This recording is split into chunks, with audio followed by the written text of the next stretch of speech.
জীবনে একবার ঢোকার তৌফিক দিয়েছিলেন, আলহামদুলিল্লাহ। আমার চোখের সামনে অনেক রাজা বাদশা আমার চোখের সামনে ঢুকছে, জীবনে বহুবার আল্লাহ নিয়েছেন। বাইরে দাঁড়াই এতিমের মতো কাঁদছি যে আল্লাহ এই ঘরটার মধ্যে যদি একবার ঢুকতে পারতাম। কুয়েত এবং ইরাকে যেবার যুদ্ধ বাঁধলো, সেই যুদ্ধের মীমাংসা বৈঠক আহ্বান করলেন বাদশা ফাহাদ। তাতে পৃথিবী থেকে 400 মেহমানদেরকে দাওয়াত দিলেন মীমাংসা বৈঠকে। কেমনে কেমনে আমার মতো একটা ভাঙ্গা ছেড়া মানুষও দাওয়াত পাইল। আমি তখন যখন প্লেনে উঠেছি, তখন আমার মনের মধ্যে একটা চিন্তা হলো, সারা জীবন যে আশাটা করতেছিলাম আল্লাহ যদি এইবার এটা পুরো করতেন। আমাদেরকে হোটেলে নিয়ে জায়গা দেওয়া হলো।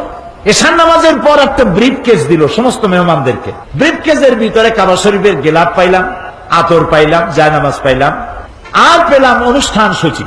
অনুষ্ঠান সূচিতে লেখা 3 দিনের সমাপনী দিবস, 3 দিন কনফারেন্সের শেষ দিন, ওটা বৃহস্পতিবার দিবাগত রাত। শুক্রবার সকাল 7:30টায় মেহমানদের জন্য কাবা শরীফের দরজা খুলে দেওয়া হবে। আমি তো পড়িয়া আমার চোখে তখন পানি এসে গেছে।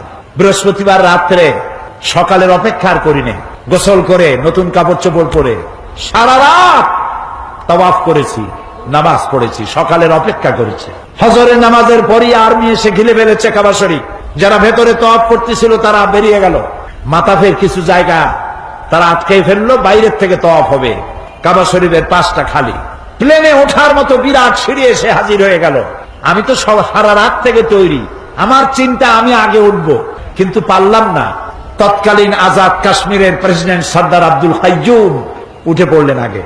2 নম্বরে উঠলেন রাশিয়া এবং আফগানের যুদ্ধের নেতৃত্ব দিয়েছিলেন আব্দুর রব আস-সাইয়াফ আর-রাসূল। তিনি আফগান মুক্তিযুদ্ধের সর্বাধিনায়ক, তিনি উঠলেন। 3 নম্বরে আল্লাহ তার গোলামকে চান্স করে দিলেন। ভিতরে ঢুকে তখন তো আর কাবা একদিকে নাই, চারদিকে কাবা। চারদিকে দুরাকাত নামাজ পড়ে আল্লাহর ঘরের মাঝখানে সেজদায় পড়ে গেলাম। প্রায় আধা ঘন্টা জনমের মতো কাঁদলাম, যা মনে আসলো বলতে থাকলাম। হঠাৎ আমার মনে চিন্তা আসলো, আমি বুঝি অন্যান্য মেহমানদের উপরে জুলুম করতেছি, কারণ এই ঘরের মধ্যে 20-22 জনের বেশি লোক ধরে না। তা আমরা যত দেরি করব তাদের উঠতে তত দেরি হবে। তাড়াতাড়ি উঠলাম। আমি দাঁড়িয়ে দেখি আমার পাশে দাঁড়ানো রাজশাহী বিশ্ববিদ্যালয়ের প্রাক্তন ভাইস চ্যান্সেলর মরহুম ডক্টর M.A. বারী। বুড়া মানুষ, সাদা দাড়ি, চোখ দিয়া বদনার নালের মতো পানি পড়ছে, দাড়ি ভিজে ভিজে পড়ছে। আমাকে আঙ্গুল দিয়ে দেখালেন কাবার দরজার দিকে। আমার চোখ গিয়ে পড়লো কাবার দরজার উপরে, যেখানে উনি আঙ্গুল দিয়ে দেখালেন সেখানে লেখা আছে, অকাল রাব্বুকুম উদউনি আস্তাজিব লাকুম।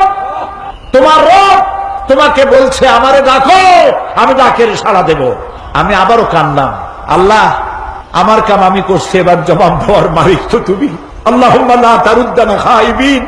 ওর নিচেই দেখি লেখা সূরা কুরাইশ, ফালিয়াবুদু, পুরা সূরা লেখা ফালিয়াবুদু রাব্ব হাযাল বাইত। আমার কাছে মনে হলো যেন আল্লাহ তাআলা কুরাইশদের হাত ধরে বলতেছেন, বেটারা ক্ষুধার সময় যদি খাবার চাও আর ভীতির সময় যদি নিরাপত্তা চাও, ফালিয়াবুদু রাব্ব হাযাল বাইত, এই ঘরের মালিকের ইবাদত কর। কোন ঘর? বাইতুল্লাহ। বন্ধুরা, আমাদের সকলের প্রাণপ্রিয় হুজুর দেলোয়ার হোসেন সাঈদী এখন আর আমাদের মাঝে বেঁচে নেই। তো চলুন আমরা সকলে তার জন্য একটু প্রাণ খুলে দোয়া করি। হে আল্লাহ, আমাদের সকলের প্রাণপ্রিয় হুজুর দেলোয়ার হোসেন সাঈদীর কবরটাকে জান্নাতে পরিণত করে দিন, আমিন।